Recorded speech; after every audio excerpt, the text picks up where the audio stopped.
Harimau Malaya cepat bertindak. Rob Friend pusing dunia. Pengurusan skuad Harimau Malaya tidak tunggu lama sebaik sahaja mendapat tahu tentang hukuman dari Persekutuan Bola Sepak Antarabangsa. Mereka segera melompat ke sana sini, terbang merata tempat di seluruh dunia untuk memastikan masalah tersebut dapat diselesaikan segera.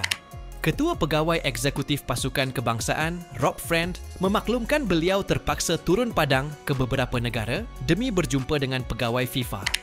Jelasnya, beliau telah menjelajah ke Zurich di Switzerland dan Miami di Amerika Syarikat. Tujuannya adalah untuk berjumpa dengan pegawai dan barisan peguam antarabangsa bagi korek maklumat serta faham secara mendalam proses siasatan yang sedang berjalan.